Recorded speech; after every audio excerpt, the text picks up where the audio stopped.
جبت لكم النهارده انمي جامد جدا. الانمي اللي هتتفرج عليه لحد اخر ثانية في الفيديو وهتطلبني في الاجزاء التانية، واهم حاجة ما تنساش تصلي على النبي وتدوس لي اللايك والاشتراك بتاعك الجميل. ويلا بينا نبدأ. بيبدأ معنا الانمي عند بوابة سحرية وبنشوف المحاربين وهما بياكلوا وبيشربوا، وفجأة بيخش علينا سونغ. سونغ ده هو البطل بتاعنا يا جماعة. فجأة بتيجي البنت وبتقعد تزعله جدا وما تعرفش هي بتزعله ليه، احنا لسه ما عملناش حاجة يا جماعة. بيتجمعوا كلهم عند البوابة والقائد بيديهم شوية تعليمات وشكلهم داخلين دلوقتي. سونغ بيطلع الخنجر بتاعه بيبص عليه وكلهم داخلين دلوقتي وسونغ بيخش آخر واحد. سونغ حصل على أول بلورة ولكن ملحقش يتهنى بيها، وفجأة الجوبلin هجم عليه وكان هيقتله، بس سونغ هجم عليه ومعرفش يعمل حاجة والجوبلin قام طعنه في الآخر.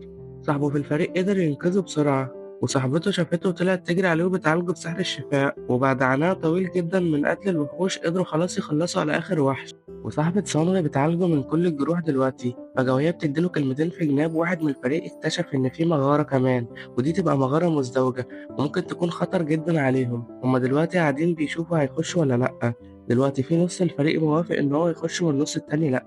دلوقتي مصيرهم واقف عند سونغ لأنه لسه ما قررش هيخش ولا لأ. فجأة القائد بيسأله بيقول له هتعمل إيه؟ فاتصدم كده وسونغ قعد يفكر كده، واكتشفنا إن هو عنده أم مريضة وإنه دخل أصلا كل ده عشان يقدر يعالجها. وطبعا في الآخر سونغ هيوافق، وكلهم دلوقتي داخلين المغارة وماشيين إلى المجهول وميعرفوش هم رايحين فين. فجأة صاحبته بتزعقله هو ده يومكم ولا إيه؟ بيقفوا قدام باب ضخم جدا وقرروا إن هما يخشوا خلاص، وبيفتحوا الباب ويلاقوا ساحة زرقاء جدا منورة بالشعلات الزرقاء، وبيلاقوا تماثيل ضخمة جدا معرفوش إيه ده ولا إيه اللي جابهم هنا. وبيلفت انتباه صنغ تمثال ضخم جدا، وبيلاقوا حجر مكتوب عليه كلام غريب جدا، وبيروحوا عشان يترجموه بيلاقوا إنه مكتوب محدش هيخرج من هنا حي. فجأة البنت بتلاقي إن عين التمثال اتحركت. معرفش دي تهيؤات ولا إيه الدنيا، بس انت شكلك جاية هنا تتعصبي عليه وتنططي على الواد وخلاص. وبيلاقوا إن في حاجة غريبة حصلت وإن الباب اتقفل عليهم. فجأة صاحبهم بيزقهم وبيقول لهم انتوا كلكم هتموتوا هنا، وهم كلهم متنحين عليه ومش عارفين هو هيعمل ايه. رايح عند الباب لقى الحارس رفع الفاس واداله واحدة جابت أجله، وخلاص قضي الأمر. الحارس رجع مكانه وكلهم مصدومين، حتى سونغ مبرق وعامل ازاي يا عيني عليك يا ابني، ايه اللي حدفك الحدفة الطين دي؟ طب ما انت كنت بره وكنت خلصت وخدت البلورة بتاعك ومشيت. وسونغ بيبص للتمثال ومرعوب جدا منه. فجأة عيون التمثال بتتحرك وسونغ بيجيب شاشة وبيفتكر كل ذكرياته. خلاص تقريبا دي نهايتك يا سونغ، انت هتموت بدري كده يا عم انت ولا ايه؟ فوق كده. فجأة بنشوفه الكاوتش بتاعه مقطع وبيفوق من الغيبوبة اللي هو كان فيها، وبيلاقي إن التمثال طلع شعاع أزرق ضخم جدا وقضى على الناس اللي موجودة، بس في حبة لسه عايش. وتلاقي إن سونغ لسه عايش هو كمان، والبنت بتلاقي دراع جنبها وبيجيلها صرع. سونغ مبرق وشكله جاله صرع هو كمان. هو النهاردة يومكم ولا إيه؟ ما تخلصونا بقى من أم الأنمي ده. بنشوف حجم الخراب والدمار اللي البتاع ده عمل. قاعد بيفوق في البت صاحبته بيلاقي إن القائد بتاعه جاله دراعه مقطوع. طب هو مش فارق معاك كل الناس اللي ماتت دي؟ عمال بيلف له على الجرح بتاعه، والقائد بيقول له أنا السبب وأنا اللي خليتكوا تيجوا هنا.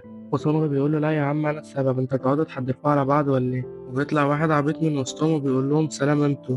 سونغ بيبص له بيقول إيه الهبل ده؟ والواد بيقول لهم أنا هطير أنا. فعلا بيشغل كل هالته وبكل سرعته بيطير عند الباب وبيبص على الباب ومبسوط قوي جدا، ولكنه ملحقش يتهنى. هو مكتوب في الوصية إن محدش هيخرج هنا صاحي، وما بيتبقاش منه غير رجليه. يا عيني عليك يا ابني، بطلوا غباء بقى. وسونغ بيبص على التمثال وهو يشخ على نفسه بيقول للقائد هنعمل ايه يا قائد؟ هو قاعد بيفكر كده، فجأة بتيجي في باله البتاع اللي كان مكتوب عليها إن كلكم لازم تعبدوا الرب. استغفر الله العظيم يا رب، كل ده كفر يا جماعة، محدش يركز الكلام. ونرجع لموضوعنا. سونغ بيقول له بص يا عم انا راح اعبده. استغفر الله العظيم يا رب. القائد بيحاول يوقفه لكن بيلاقي ان نظراته كلها جديه، وفعلا سونغ بيروح يقف قدام التمثال. التمثال كان لسه هيقضي عليه ولكن سونغ انحلاله بسرعه، وفعلا ما حصلوش حاجه والتمثال هدي. وسونغ قاعد بينهك كده وشكل الخطه بتاعته نجحت وهيخرجوا من هنا.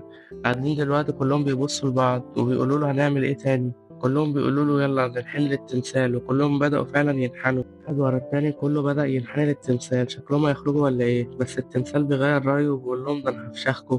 ويبص لهم بصة كده وبيرعبهم بيها. كله قال خلاص لقد عفى عنا الرب. استغفر الله العظيم يا رب، كل ده كفر يا جدعان زي ما قلت لكم. وكلهم بيقوموا كده ومبسوطين وبيقولوا مفيش حاجة هتحصل خلاص، وكله هيطلع من هنا ولا ايه؟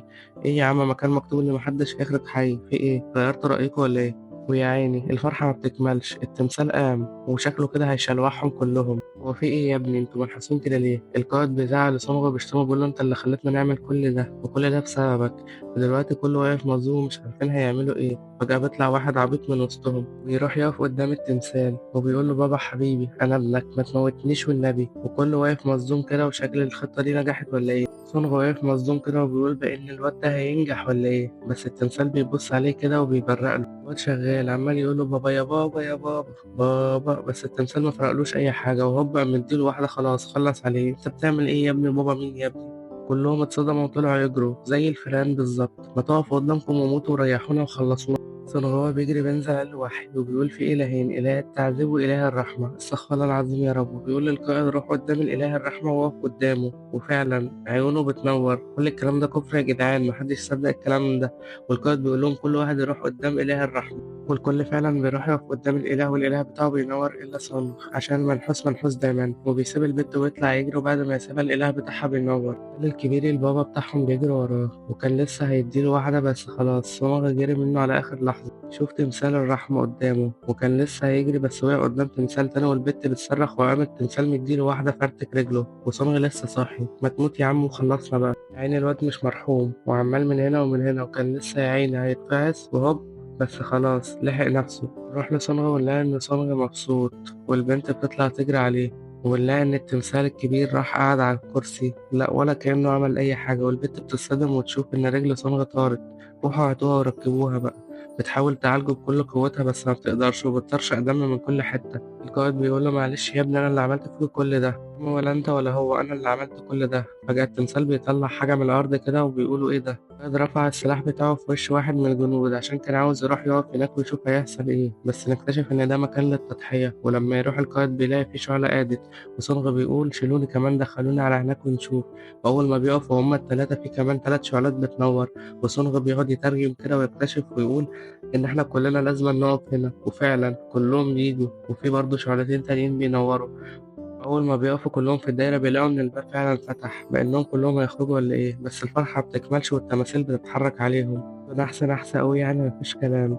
كلهم دلوقتي واقفين ويشوخوا على نفسهم مش عارفين يعملوا إيه. أنا من الفريق بتقول لهم لأ طريق السلامة انتوا، والشعلة بتاعتها بتطفي وصاحبه بيقول له معلش يا صاحبي سامحني، وطلع يجري وسابه. يا عيني عليك يا ابني. تالت قاعد يعيط ويبربر ورمى السلاح بتاعه ويقول لهم أنا عندي عيال أنا عندي عيال، وطبعا طلع يجري هو كمان. صنغ بيخبط على الحيطة بيقول خلاص ما عادش خيري. القائد بيقول له خد البنت واهرب. صنغ بيقول له أنا مش هقدر عشان أنا رجلي مقطوعة وبقيت عويل دلوقتي. قلت للبنت الجوارة اللي هو طلعها يا عيني عليك يا ابني، لسه البنت هتتكلم وتزيد في الكلام. القائد مديها بالقلم على قفاها وخدرها وخدها ومشي وسابوا صنغ لوحده. والحراس دلوقتي كلهم بيتلموا حوالين صنغ وشكلهم هيشلوحوا. صنغ بيجيب السيف وبيقول لأ أنا مش هموت لوحدي، أصل أنت هتعرف تعمل حاجة يلا. بياخد كام واحدة بالسيف ونزل عليه سيف تاني طير له دراعه، والواد عمال يتشلوح من هنا ومن هنا ومش عارف هيعمل ايه. ولسه هيزعل للحراس وخد بالسيف في قلب بطنه سكتته خالص. اترمى على الحجر اللي المفروض هيضحوا بيه. ده اللي ماتوا في الأول يرتاحوا عنك.